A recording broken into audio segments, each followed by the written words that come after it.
ever worried that you might be the cool kid? You wear the latest fashions on top of all the trends. Or have you ever worried you were too much in the mainstream? Always so generic, more normal than your friends. Well, we've devised a test to put to rest your fears. There's no need to panic if you lend us your ears.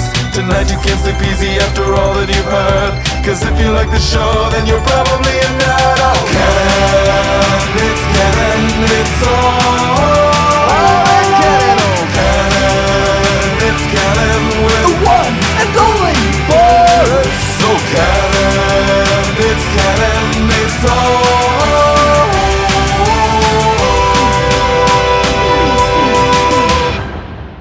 in Canon.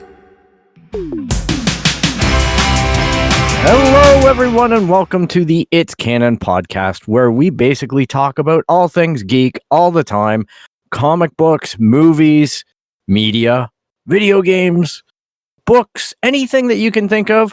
We talk about it here on the It's Canon podcast. And joining me today, I'm Phil, your host. I have with me the effervescent, well-rested Tyler. Hey, yo.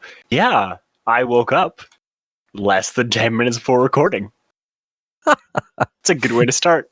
That's a great way to start a Sunday, isn't it? We record on Sundays, as everybody is kind of aware if you've been following the show. We are without Boris again. He is holidaying it up or some such thing. He's into some trouble somewhere. So, good Boris hunting October, I guess. Yeah. You know, that's two episodes without our famed leader. Yep. The infamous, the undeniable. You see, you got to play up to the boss. You got it. No, but we hope to have him back soon. How have you been doing, Tyler? Good. I woke up today. Woke up bright and early at like 7 a.m. Got the dog harnessed up. We went for like a first thing in the morning run. Did all this stuff, and 11 a.m. rolled around, and I was like, "Oh, I've done a day already. Good night." Slept for another 2 hours. Yeah, it's actually, you know what? I think with this whole pandemic and everything, it's really messing with people's schedules like that. I know I'm guilty of that as well. Where I'll wake up nice and early, start cracking at stuff, and then around midday, I'm like, a nap would be really good right now. Oh, exactly. And there's nothing really there to stop you. You know what I mean? Like obviously 100%. If you're working or whatever, that's kind of the way it rolls. You got to do your work. But, you know, on these weekends, man, I'm telling you, it can get kind of nice to have that break. 100%. And I mean, we're in a weird time right now. Yeah. For my day job, we're expecting to be shut down within 2 weeks. Yeah, it certainly is. It's weighing on me, obviously. If I know everybody in the world right now is really caught up in this. It wasn't really my plan to open the show with this, but I think we're naturally there. I want to acknowledge the elephant in the room and hope that Donald Trump and his wife recover without incident from catching the COVID. And yeah, it was that was a little bit surprising even for me. I think that this hopefully will be a turning point for the United States in that more people will start to take this seriously at the top. And that can only bode well for being addressed by the government and being a little more proactive in saving people. I know here in Canada, we're lucky.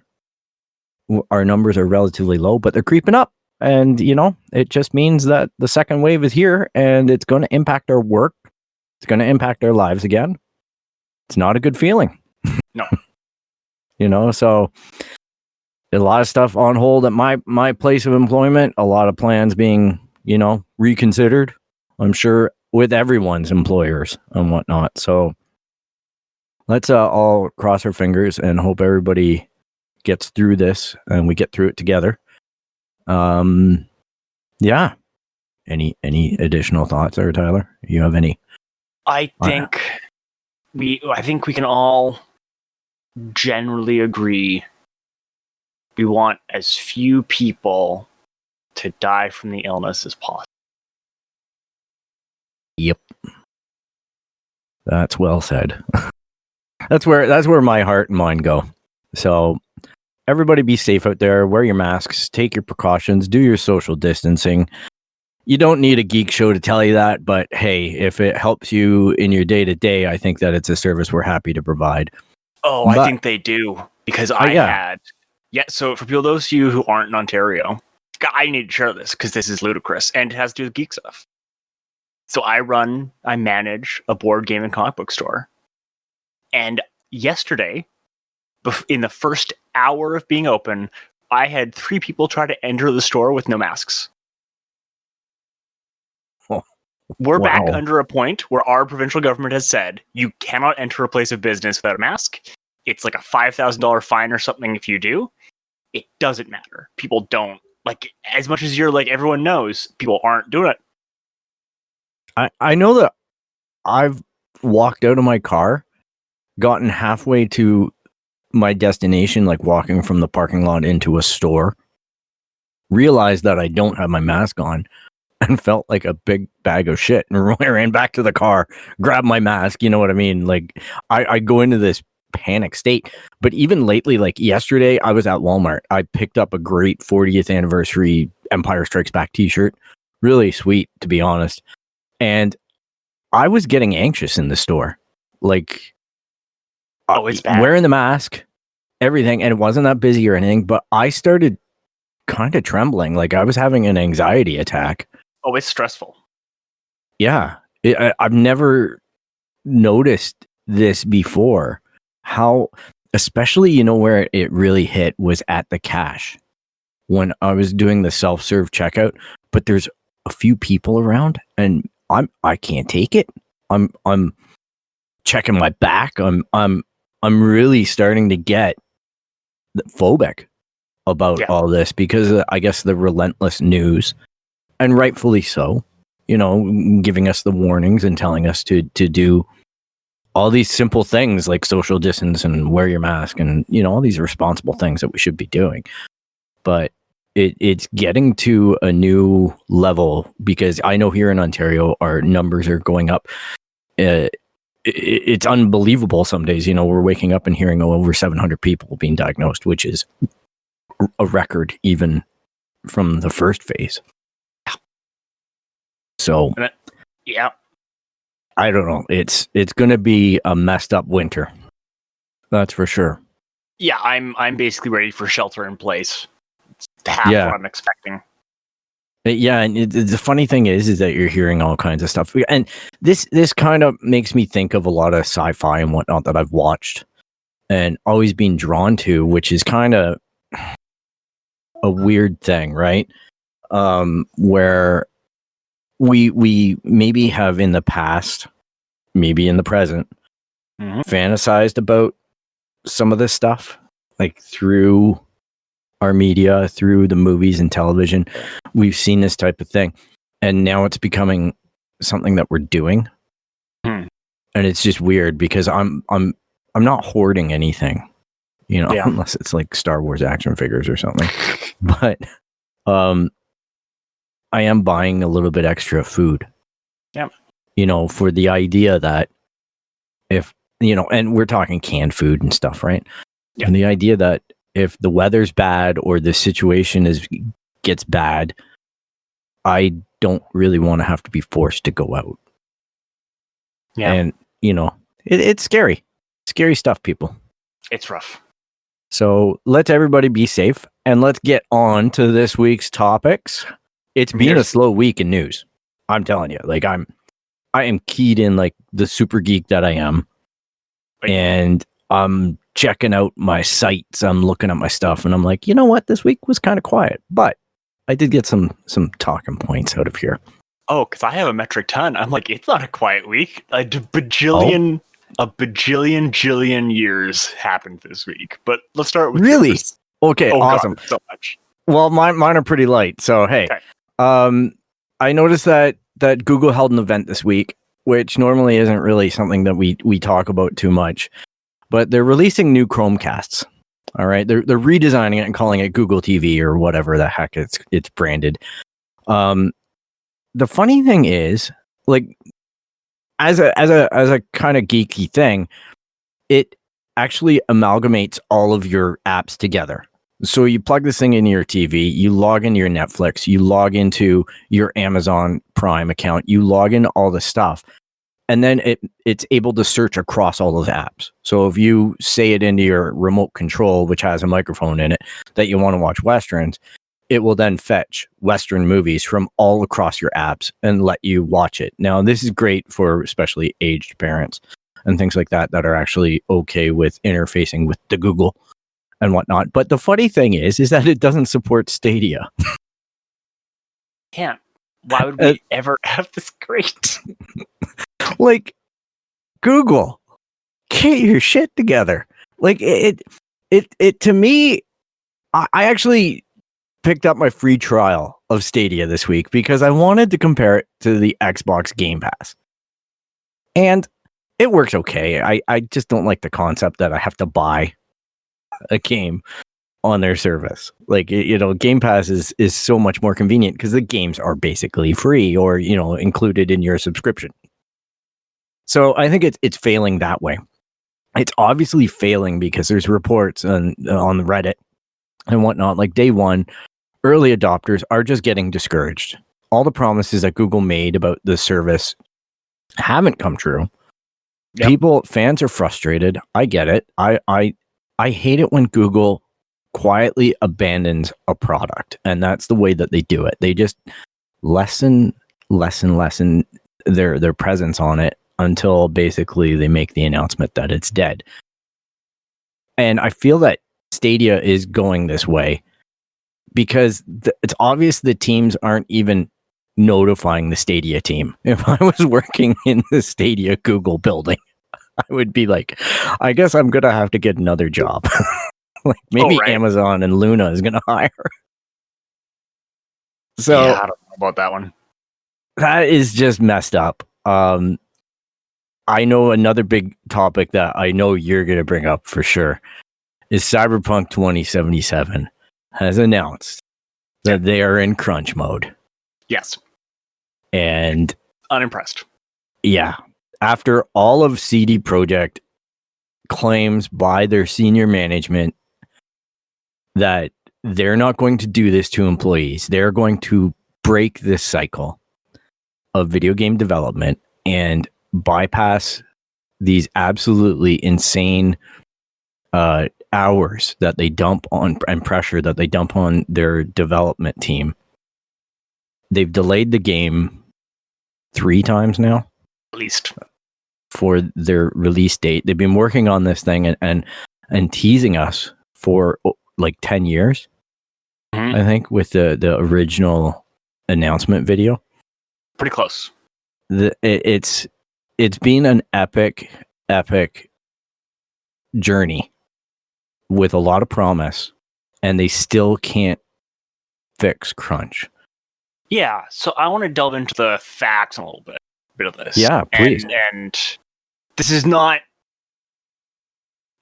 me defending CD Projekt Red. I mean, I'm one of the most vociferously loud people saying that maybe we should have a game developers union because all this stuff keeps happening. Mm-hmm. But it is worth noting that this crunch is it's a 6-day-a-week full-time hours. It's not as bad as other companies have had it. It still appears to be, at least thus far, only about 8 hours a day. Okay. And then it's asking employees to pick up Saturday as well, which is still problematic to say the least.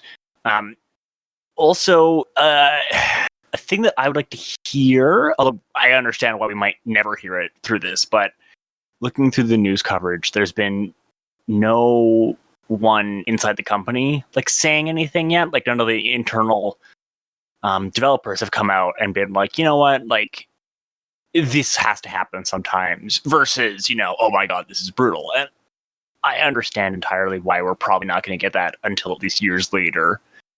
Mm-hmm. But it's definitely unfortunate, and it's definitely kind of a sour note. I have heard that they are getting paid under Polish law.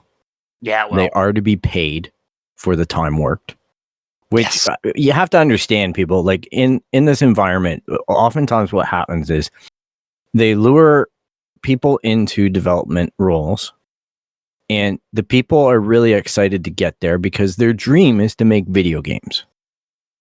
And it's super Then, competitive. yeah, then what happens is, obviously in this type of environment, they're luring these people in with maybe not the greatest pay or a salaried position that gets them by. Is, you know, but they're living the dream. They're working in video games, and they're getting a flat rate of pay. But the employer is basically coming to them and saying, "We need you to work 100-hour week this, you know, for the next 3 months for crunch," you know, and not giving them that extra pay. There's been all kinds of lawsuits about it with EA, with different developers over the years, which is why this is a sensitive topic for people. Because on one hand, we're all nerds, we're all geeks, we all love these video games, and we look past the crunch. We look past how destructive this is on people. It seems like CD Projekt, and again, I'm not defending them, but it does seem, you're right, at this point, it seems like it's an extra day, and it seems like the belief in the teams are high, but we won't know for a while, right? Yeah, Like, and on that, I think it's one of those situations where, you know, if we were to blue sky this, a lot of people would be willing to do crunch times during like smaller stints. Yeah. A lot of developers have mentioned that the main problem with crunch time has been when it lasts for 6 months or over a year, and it's unpaid or underpaid, and it's these grueling work conditions.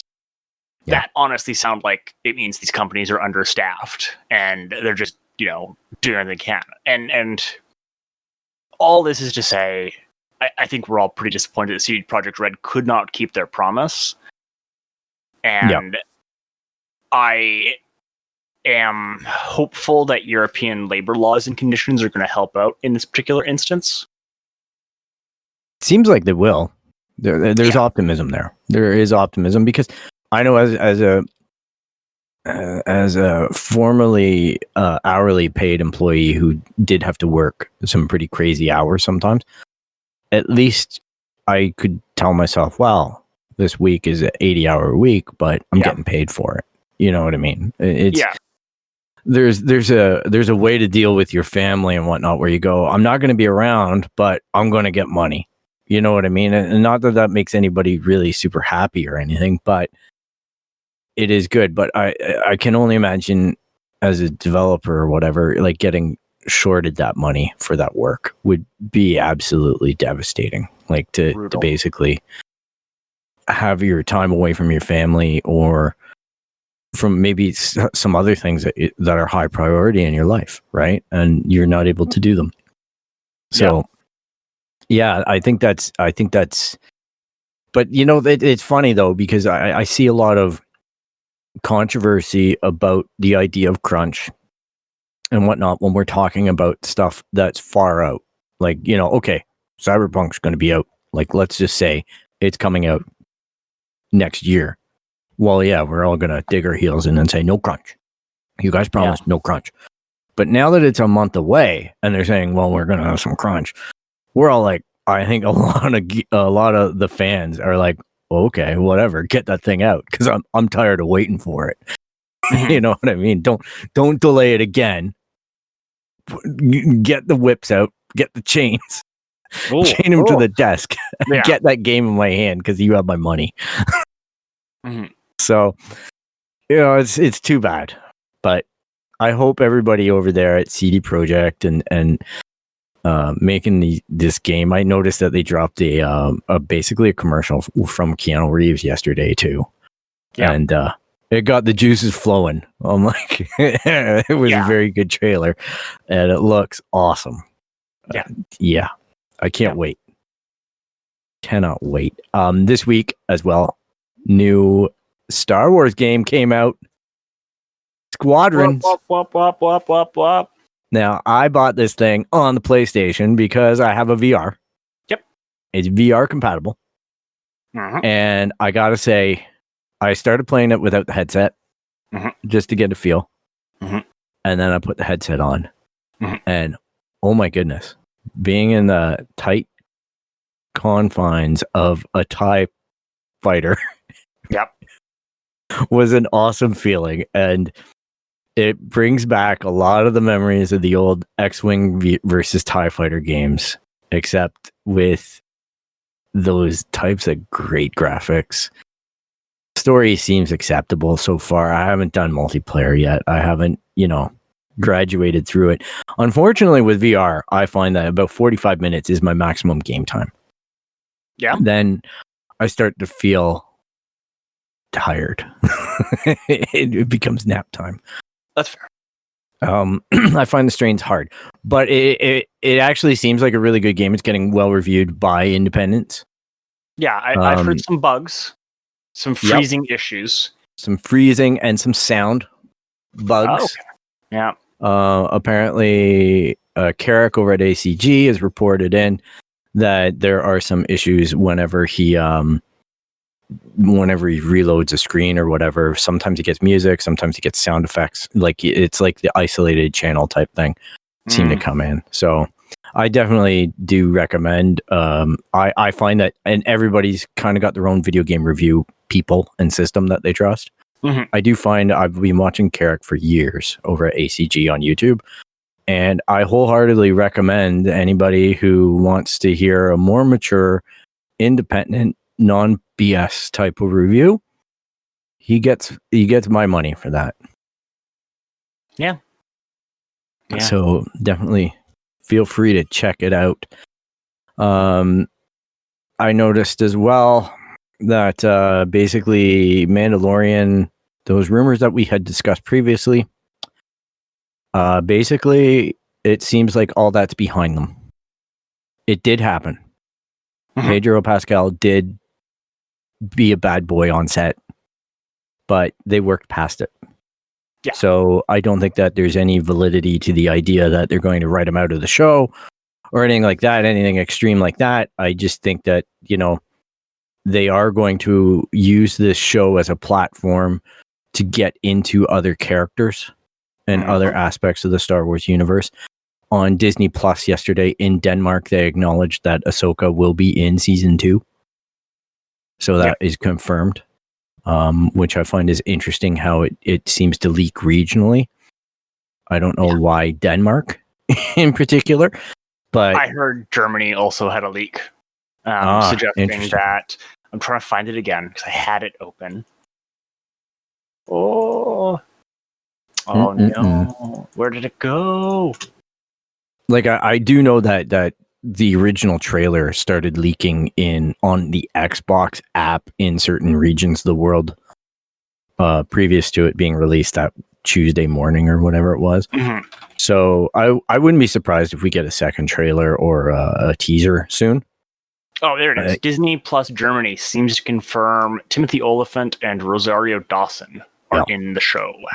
Yeah, Timothy Olyphant apparently is going to be playing Cal, the guy from the Aftermath books that had the Boba Fett armor.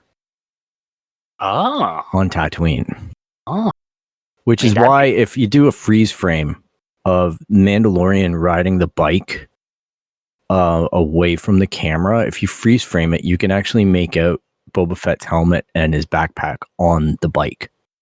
So it seems like Mando goes back to Tatooine to fetch the armor. Interesting. So it brings about the whole idea that the guy who used to play Django will actually be portraying Boba Fett, and he might be asking for the Mandalorian to get his armor back. Or a clone. Or it could be a clone. It could be Rex. I don't know. Like, it could be anybody. So I'm looking forward to it. I don't want to speculate too much into it because it's useless. It's neither here nor there. The show is going to be the show, and I'm going to put on my little happy Star Wars ears and kiss my baby Yoda and away we go, it's just live vicariously week to week until that plays itself out. There's also rumors coming out in Star Wars land about the idea that they are actually going to be mining a lot of the Old Republic stuff. So it seems like the folks at Disney have decided that the legend stuff that they've been sitting on is a literal treasure trove of information and storytelling ideas. There's rumors that the Darth Bane kind of trilogy might be coming to film, that type of thing, which those are by Drew Karpyshyn, the guy who wrote Mass Effect. Yeah. Those are three of the best Star Wars books that I've read, especially out of the Old Republic. I'm not a guy who really dug into that too much, but those books were darn good, explaining the whole rule of two and how the Sith became the Sith, essentially. Yeah, there's some from, because they used to compete with the Jedi and have big academies and all that kind of stuff. So. Yeah, there's some interesting potential there. I mean, I would argue that they've always been drilling into legends and using it as here's what has and hasn't worked, and how they brought back what's his name? Oh my god, Thrawn. Thank you, Thrawn was like a primo example of they kind of took the stuff that people loved and then remixed it a little bit. Yeah, no, and it was brilliant. I attribute the Thrawn thing to. And I have no basis to say this other than speculation. I attribute it to Dave Filoni. Dave Filoni knew that there were really valuable assets in that legend library. He worked so closely with George. He knew the impact that Thrawn had, and he had the vision to insert him into Rebels in such a creative, great way. And to have Thrawn existing with Darth Vader in that environment, like alongside him in a competitive way. I love the whole play with with Grand Moff Tarkin. And when you read the novels as well, you really get into how political everything is. Yeah. Which it sounds dumb, but it actually makes for great reading. Where it's Thrawn wants to make that TIE interceptor that basically if they do that, it will spell the end of the rebellion. But on the flip side, Palpatine's got Grand Moff Tarkin going, I want a Death Star. Yeah. And we rule through fear. And it's just fun. I'm like, okay, this is political and this is real life. Like, this is what it's like. With stuff like that. Well, especially it's I don't think we can mince words, despite the fact people want to recently, but the Empire is it's a fascist dictatorship. And you look at any historical fascist dictatorships, and they're all full of these, frankly, people who think they are bigger than life personalities, and some are and some aren't. And it's them always fighting over the little fiefdoms. And I thought that was one of the things that Rogue One did really well. Yeah. Of Moff Tarkin taking credit for it. Was just that's the kind of thing that happened. If you look at Hitler's Germany, people all the time were like, well, I'm going to make this new fancy tank, and I'm going to make this new airplane, and then I'm going to do so much benzodiazepine that I cannot function as a human anymore. But you know what's interesting though too, especially with Rogue One, I also like the internal politics of the rebellion that they exposed us to. It wasn't just everybody singing Kumbaya. You had Forrest Whitaker and his band of extremists that were actually told not even to participate in the rebellion. Yeah. You have the Mon Mothma. You have these people playing under her and leveraging different people in different ways to get their audiences and their messages out. I just enjoyed that whole aspect of it as well, because it made the rebellion to me more believable and less it didn't look like it from a kid's lens. You know what I mean? Where it's oh, okay, these are the good guys, these are the bad guys. Obviously, Disney with how they're developing Star Wars is looking for the gray in everything. And I think that's a good angle to take, because you know what, if you're right, the Empire is a fascist system. I love the Empire though because of the symbols in it, the order, the idea, the standardization of it. It really appeals to my mind how all these TIE fighters, the lining up of the stormtroopers, the presence of Darth Vader and other such people has always appealed to me. You know, obviously I know the good guys are the good guys. I didn't go into Star Wars thinking, all right, Empire Strikes Back, Empire won, yay. No, it wasn't like that for me. I've always been a little more, as we know, into Han Solo and stuff like that. If when I'm seeing those people on the screen, that's my protagonist, not Farm Boy Luke. But if your protagonist is Farm Boy Luke, good for you. There's nothing wrong with that. It's a good character and everything. I don't want people to think that by me admitting what I like about it means that it invalidates their joy. Not saying that at all. If you dig Luke's story, that's awesome. You know, the Jedi stuff is pretty cool. Gotta say. But yeah, I don't know. It's so interesting to see how George made it and what it's becoming. I don't know. It's a lot of fun. Yeah. It is a lot of fun. Yeah. What you got in your bag of stories there, Tyler? What do I have? Well, how about this? Hot off the what am I looking for? Finish the thing for me. Hot off the press? Thank you. Yeah. But there's some rumors that Sony is currently in early talks to buy Warner Brothers Interactive. Ooh. Oh, that's interesting. Yeah. There's an alleged leak of WB Interactive being put up for sale back in July.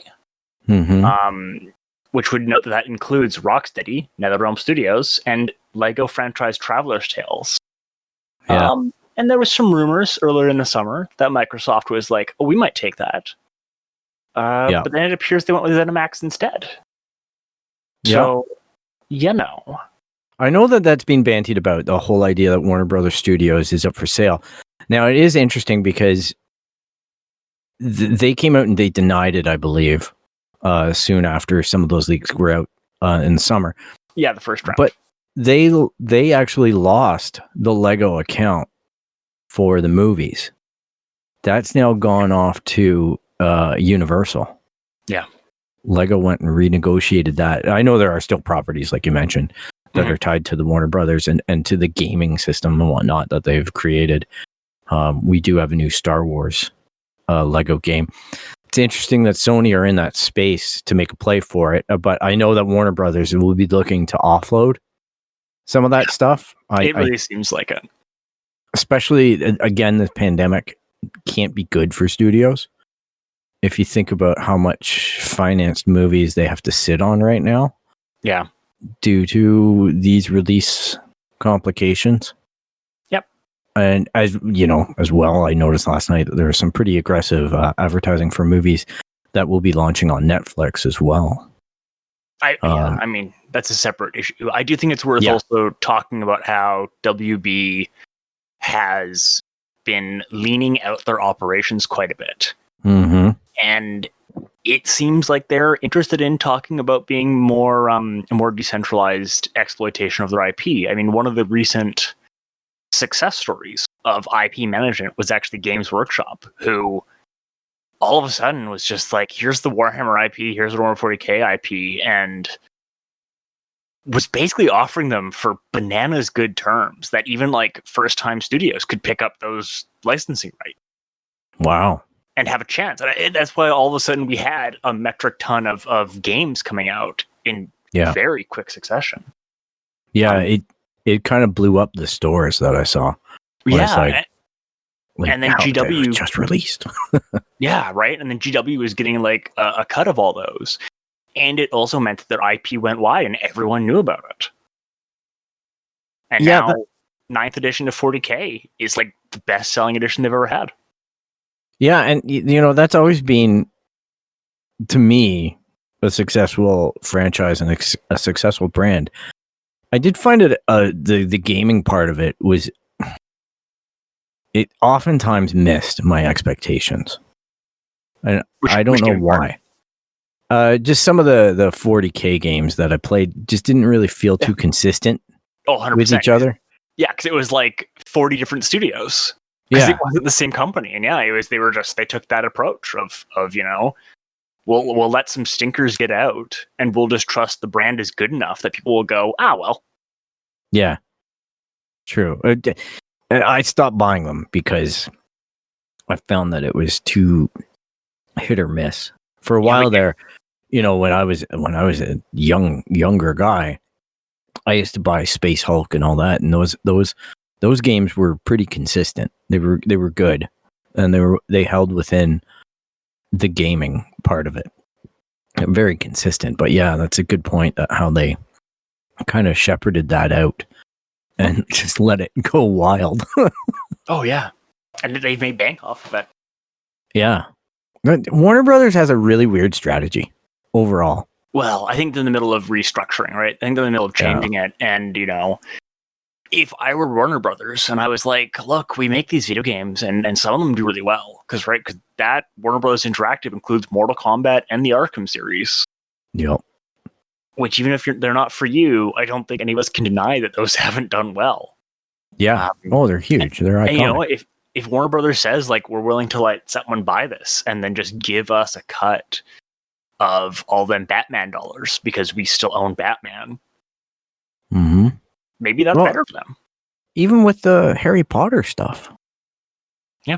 This is what I mean, though. Like, if you look at all your streaming kind of stuff out there, everybody's gathering under their respective headlines. And it seems like Warner Brothers has chosen the HBO moniker to do things. But you still can't really, like, let's say I want to watch Harry Potter.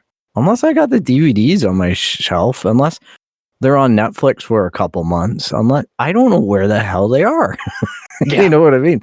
Like it's a confusing space to be in when you've got such a heavy branding from Disney, launching their own service and housing all their own materials. And you've got other things going with Netflix and whatnot. I find that Netflix is becoming really weird to track down like different properties because it's so inconsistent now because people are pulling their stuff back or trying to finish off their contracts and create their own and things like that. I'm just really shocked that Warner Brothers was never really more of a player with the types of stuff that they had. Yeah. Because like these are very passionate fan bases of like, Harry Potter. I just can't believe how much Harry Potter love there is. And that's great. Like, just not my bag, but, you've got Amazon really aggressively going to come out swinging on Lord of the Rings soon. Yeah. There's everything's kind of housing up, and Warner Brothers and Universal are just kind of floating out there with a lot of their content. Yeah. So I don't know. I'm going to bring it up. I don't want to spoil things, but I'm confused about some stuff. As you saw in my chats, I watched Raised by Wolves. Okay. I think it's done now for the first season. I believe so. Yeah, I got to the 10th episode. The 8th episode nearly made me sick. It was a little too horror. The 9th episode made me question what is real and what is not. Oh, yeah. And the 10th episode went to a spot that I think a lot of fans will be happy with. And not necessarily fans of the show, but fans of Ridley Scott. Oh, right. And he kind of draws other properties that he's helped create or been the force in. He's brought that into this show. Mm-hmm. And what's confusing to me is those properties now belong, because they were made with 20th Century Fox, they now belong with Disney. Yeah. And I'm really confused how he could bring it into HBO. I don't know.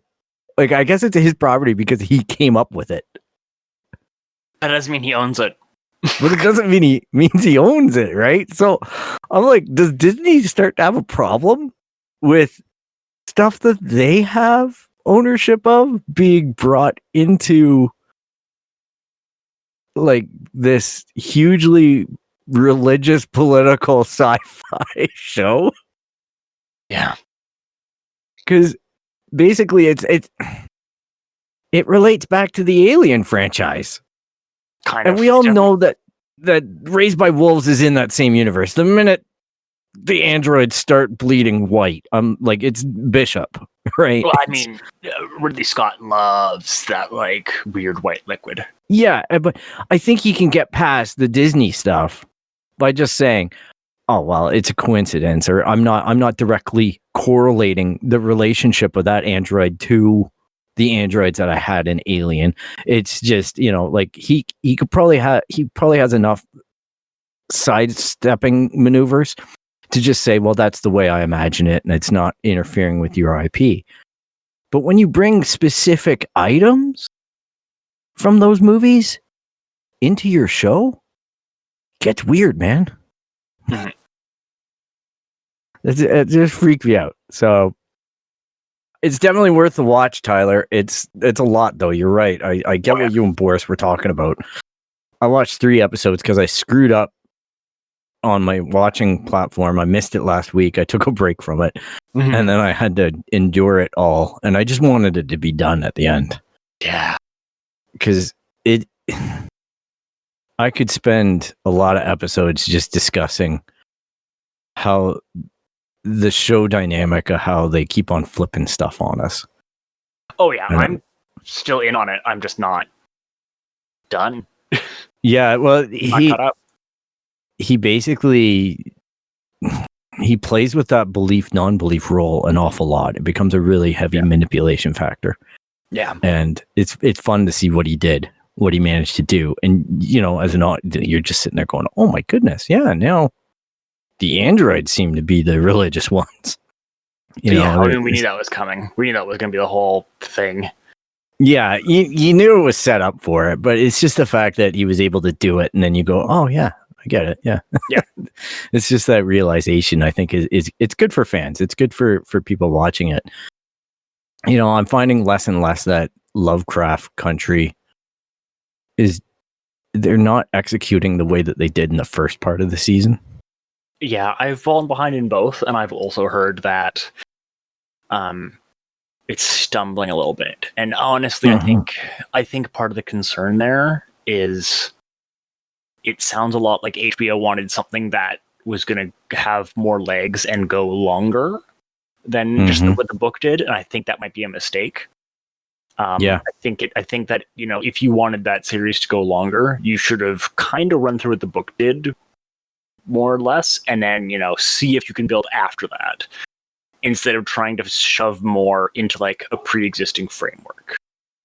Yeah, that's basically exactly the way I feel about what's going on. They're making filler episodes. Yeah. And it's tough because that there's a narrative that you want to see explored, and you're having to go with, this week's theme is sci-fi horror. You know what I mean? And you're like, well, this doesn't really fit anything. Like it's just it's doing the absolute minimum. It's just like when Star Wars Rebels did the space whale stuff. It's like, space whales? Really? It's just you're just you can distill that season down to like 4 or 5 episodes that are really awesome, and then there's a whole bunch that you're like, wow, that was okay. And that's probably what it is. You're right. Oh, you're so smart. Have moments. Yeah, you do. Although, jumping back to streaming and to Amazon, did you know that the 72 launch games for Amazon Luna have been released? 72, yeah, but I think half of them are indies. Yeah, none of them are really like a big AAA from this year. Right? Like, the biggest games that are probably on here are Control, which is a great game, but it doesn't have the same weight to it as some things. Metro Exodus. I think that's the one I picked up on Stadia for free. Yeah, right? And then it's kind of like, the Surge, Oh The man. Surge 2. Yeah, Ukulele. Like, there's some really good games on there, but a lot of these games, like if like Ukulele, you could have picked up years ago for like $7. I was watching something that basically said, what's the point in these streaming services if you're playing games that your toaster can play? That's exactly what it is, right? Like they have Plague Tale Yeah. Innocence, which, again, it's been down to $8 already. Like none of this is really worth it. So it really seems like the Luna either needs to like really lean into that Ubisoft platform deal they have, or question mark. Honestly, after playing Stadia, after seeing and hearing about this Luna, Mhm. I don't recommend anybody go out and procure these services off the bat. Honestly, I just feel like I said off the top, Google's going to kill it. Google's going to, get rid of this problem child soon. Oh yeah, I mean Google's notorious for that. It also really seems like Amazon doesn't, like, they don't super understand the gaming market, which is bananas to me. It's like Walmart buying TikTok. I can't see good things happening. I just can't. And when Amazon's into gaming, like I don't even think Amazon properly acknowledged Twitch. Jeff Bezos. Oh yeah, I own Twitch too. Do I? Was I drunk when I picked that one up? Like, it's just weird the way that the company integrates it into its own platform, and they don't. You know what I mean? Twitch kind of exists over there, and then they got kind of aggressive with, well, log in with your Amazon credentials, link your account, do this, do that, and by the time I got through with it, it felt like it was a 45-step process in order to get a $25 service off a Nintendo. Yeah. And I'm like, screw it. I'm just going to pay the $25 for my Nintendo Online instead of trying to go through and get Amazon to pay for it, which that was just a fiasco. And it just showed to me that how little Amazon really care. In a related story to Amazon, The Boys is actually competitive with the viewership to Netflix, which is amazing. I mean, that's got to feel good for Amazon and the executives in their TV wing. I mean, they've had some really good stuff come out. Like Marvelous Miss Maisel is phenomenal and has won Emmys and stuff out of it. But historically, they've not been able to hit those numbers. Yeah, and The Expanse, like stuff like this. There's some amazing stuff on Amazon. Man in the High Castle. Yeah, Man in the High Castle. Philip K. Dick. The problem that I see with it is that they still don't. I talk to so many people where I'm like, do you have Amazon Prime? Yeah, I got Amazon Prime. I want my shit in 2 days, right? I want my shit free. And I go, do you watch like Prime Video? No, I never bothered. Yeah. The amount of people that have the service and don't even use it. And I'm like, oh shit, man, you're missing out on some good stuff. Like, there's legit good stuff. Well, isn't it just all Netflix? No, it's not. And it just, the way Amazon does this, for a company that's so big and so successful, they market like crap. Now, to be honest, they put a lot of work into The Boys. I get advertised that like no tomorrow. Oh yeah, that's definitely one of their, like, that's the crown that's their crown jewel. That's what I was trying to say. Yeah, it's true. I'm glad that they went all in on it. I hope that they start picking up on The Expanse a little more. I know season 5 is going to come out soon. And I know Jeff Bezos, like that was originally on Sci-Fi, and Jeff loved it, right? And after reading a few of the books, I understand why. Like, this show is great. It's just different reading the books as well, because you get a little more into the characters and whatnot. It's interesting to see how the show takes like 4 characters and makes them into one. And, that's a little bit weird, but it's great because it's different. You can be a fan of both, which I think is a really fun thing. So, but I was a little bit shocked to see those numbers. You got like I think a lot of people were in shock when that news broke about how successful The Boys season 2 is. And good on Amazon, good on Amazon for making that happen. Mm-hmm. That's quite an achievement. Oh, totally. Have you heard that Jamie Foxx is back as Electro? Yes, I heard that. So this has people on the internet freaking out that maybe they're going to get Into the Spider-Verse live action. And I don't know.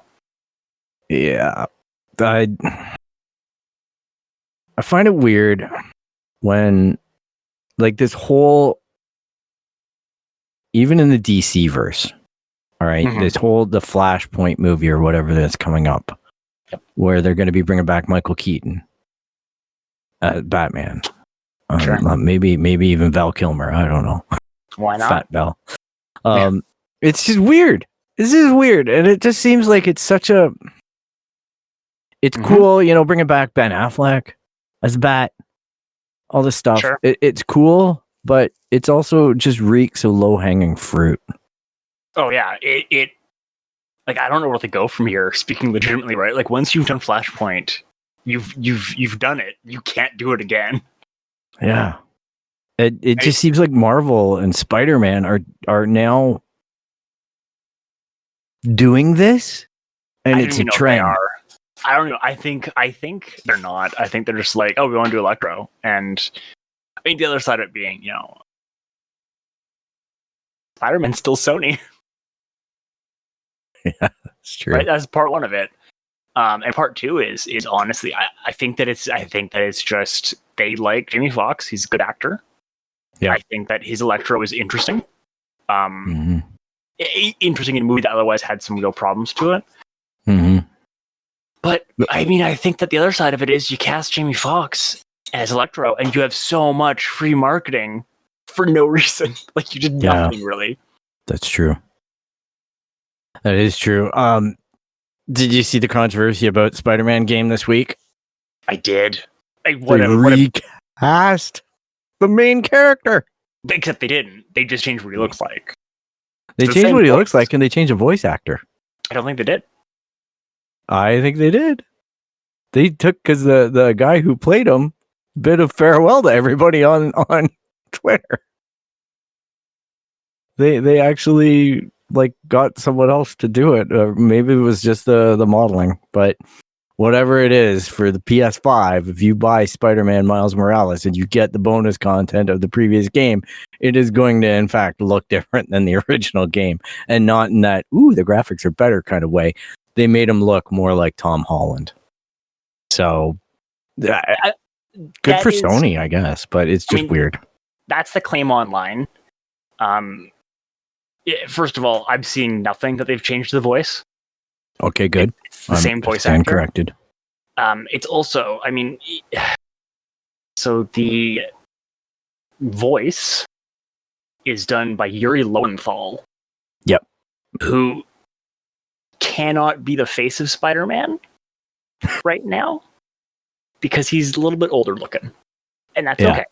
But if you want to do young Spider-Man, even though he can do the voice, and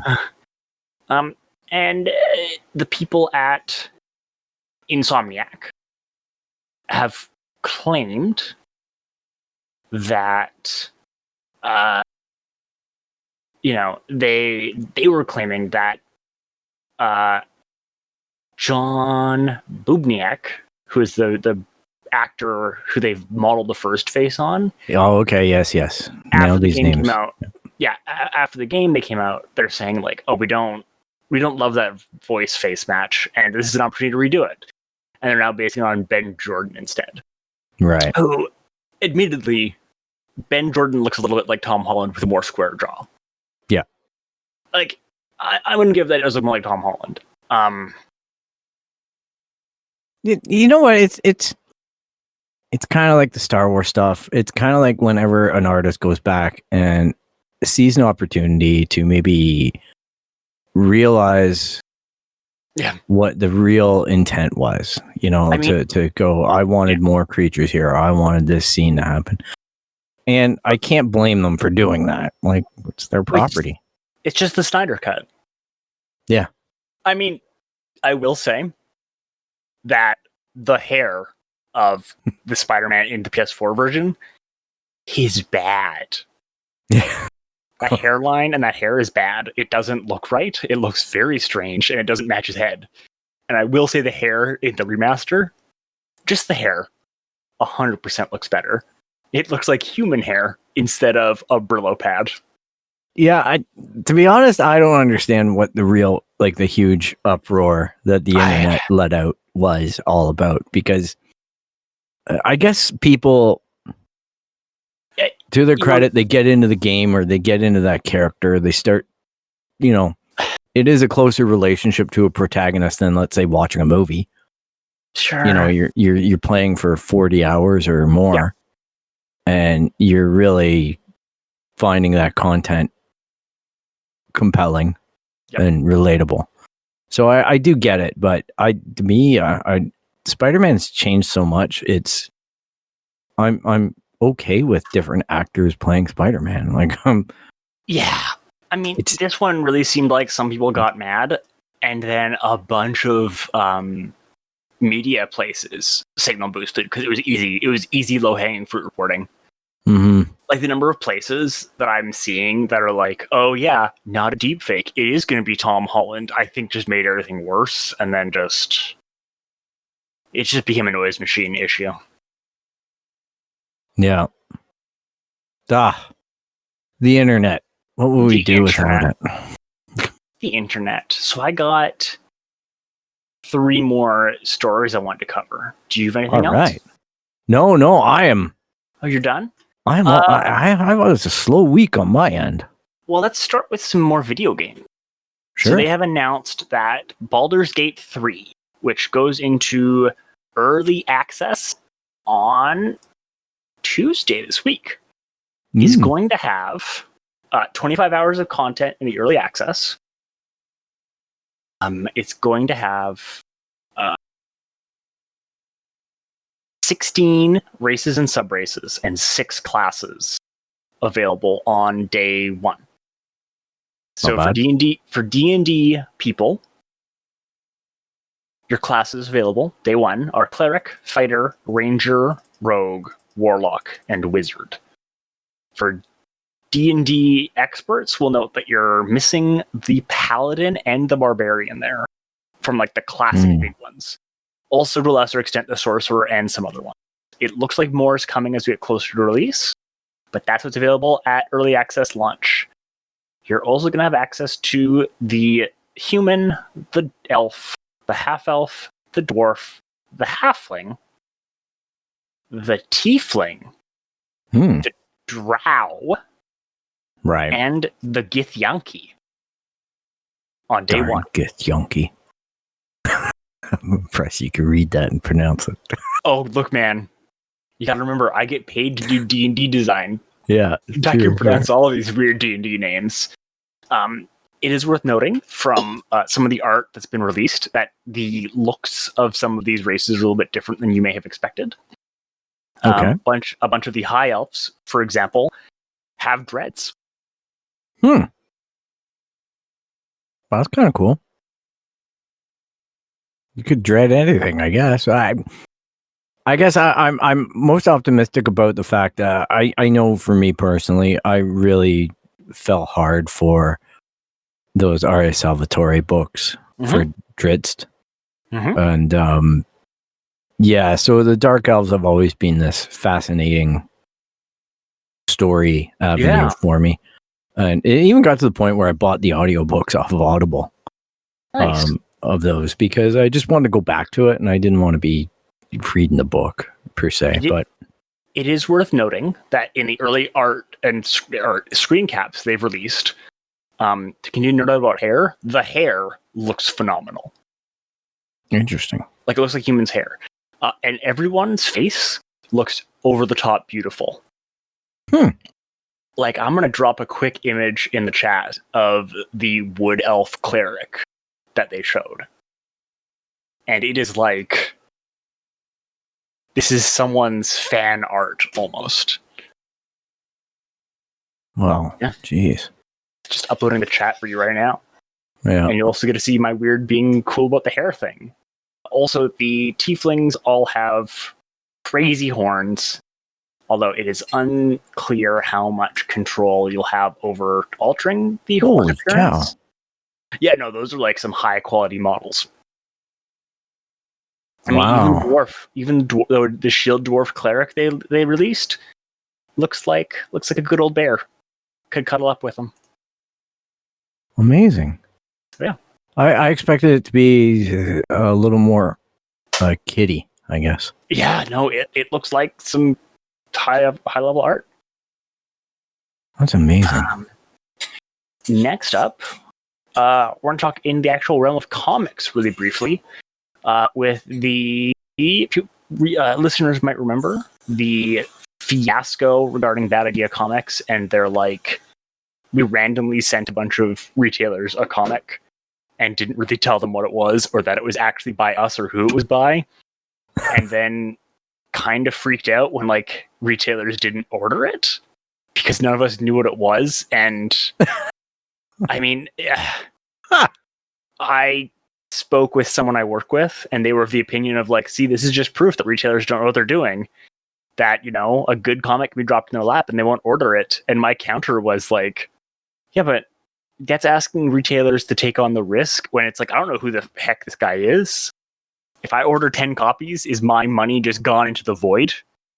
Yeah. Like, what is happening? You're asking me to take on risk on a complete unknown. And, like, you know, you know what? Like, if I owned a comic book store, and let's say you work for me, all right, but I have this relationship with my supplier, I'm expecting to be communicated to by my supplier, where it's going to be like, guess what? We've got a ton of copies of this. It's really hot. You know, we're reserving this amount. You cool with it? That type of thing. You get the comic and you sell it. If something unsolicited shows up, I don't think that I'm going to be like, oh, well, here's my judgment call on this is great. Now, if you as an employee or customers come in and they tell me, hey, man, I heard there's this comic book and I really want to get my hands on it. Let me check with my supplier. I'll see if I can get some copies for you. Or we'll pick it up. You know, like there's like 30 guys been asking me this week for it.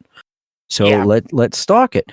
But I'm not going to sit there and evaluate it myself and go, holy shit, this is awesome. Let's get it. And then watch it just sit. Yeah, 100%. And especially when we talk about comics in general, a lot of new comics, you have like a return deal on, right? Like if we order a bunch of Boom #1s, Boom basically says like, hey, if these don't sell, you can return them for what you didn't sell back. Which is the way of being like, look, retailers, we understand stock overhead sucks and you take a lot of risk. Yeah. It also controls the marketplace. Well, that too. Right? Because then if the title gets hot, they're sitting on a stockpile and they can go, oh, guess what? We just made money out of our ass. Well, yeah, hopefully. The other side of it is that comic is now going for about $1,000 on eBay. Wow. So speculators market is alive and well. And following up on that, Spawn 311 has a 311 has a Chadwick Boseman Memorial cover. Ooh. Which got announced, and then I think within I think the retailers had like 24 hours to order it. Whoa.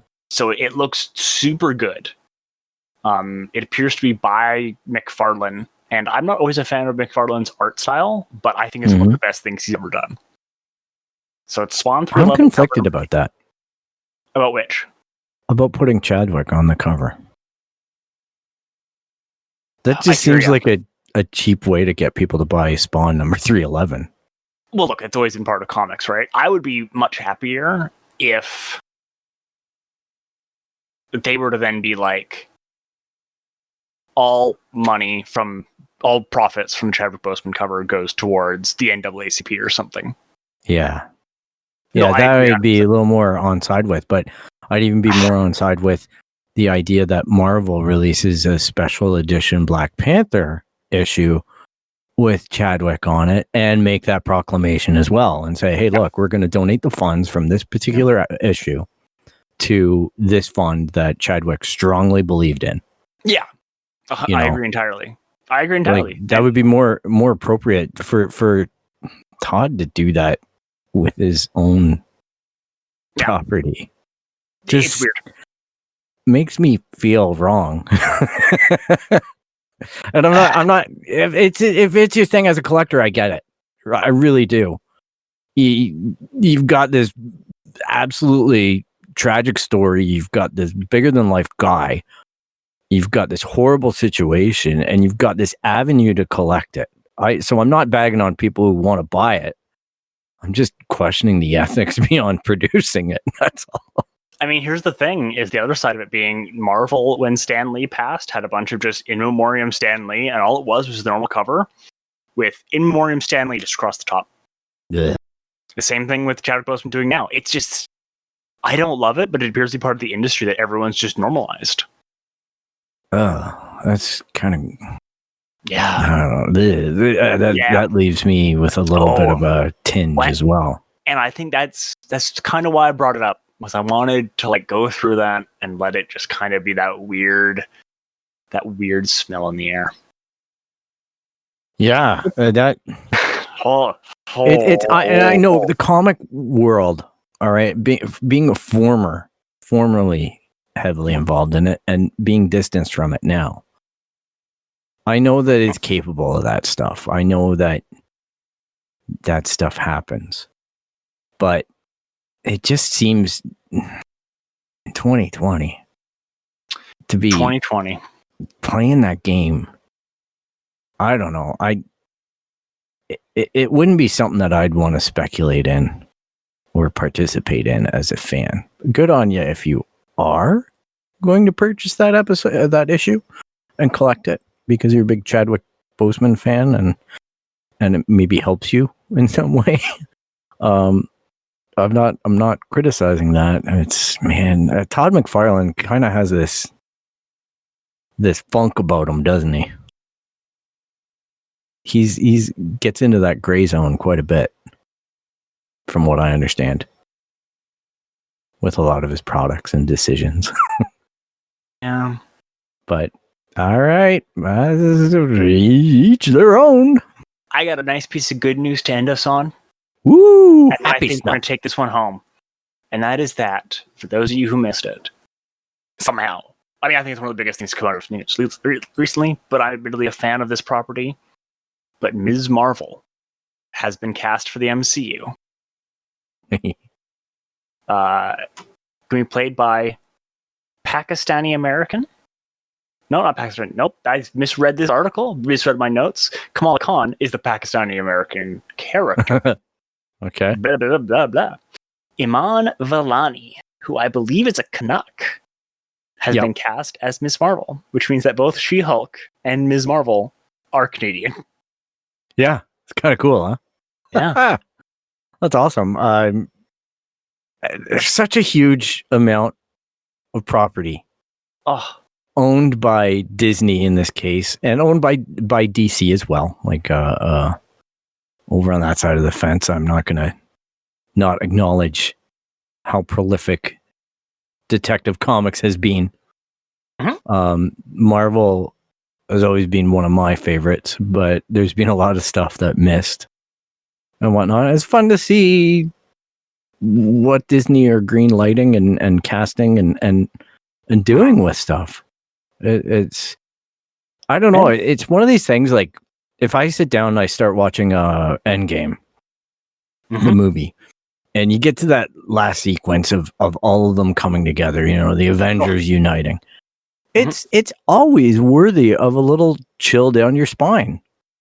You know, for me as a casual fan, but the magnitude of that scene and what ends up hitting my brain is how much work was put in by Disney and by Stan Lee and all the other great creators over the years, and how it came together on film.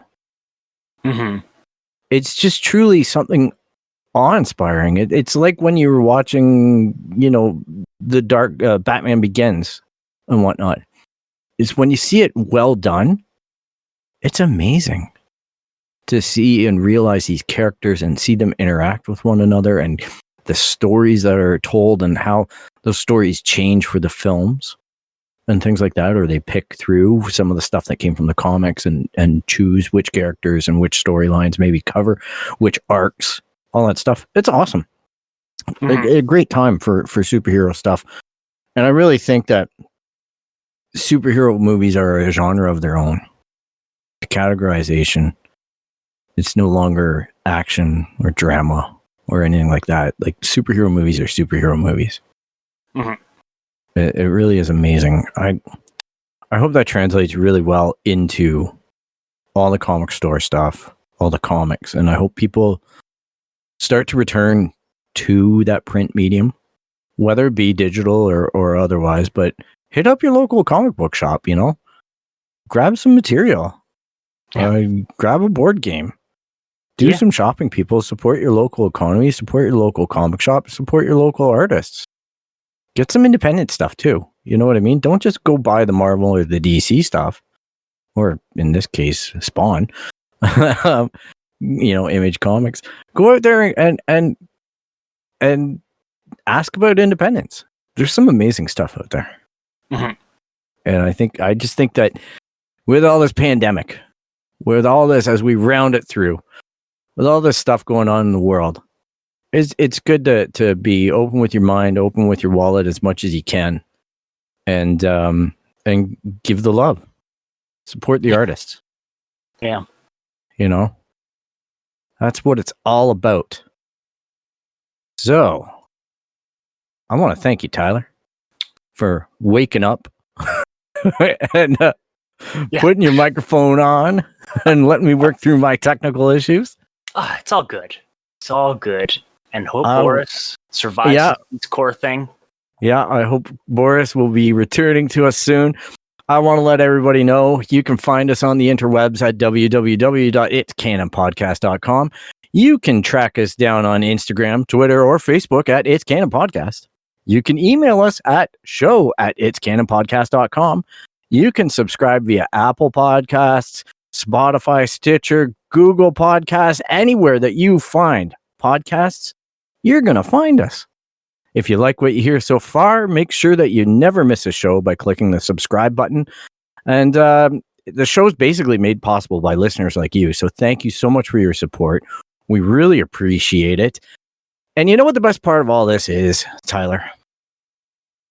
I heard, and it's just a rumor. We're still in the early speculation phases, and you know how much I don't like to go into all that stuff. But we've heard that it's all in canon. That's right. Everybody be safe. Have a great week. We'll talk to you soon. We'll be coming at you and spitting in your ears soon.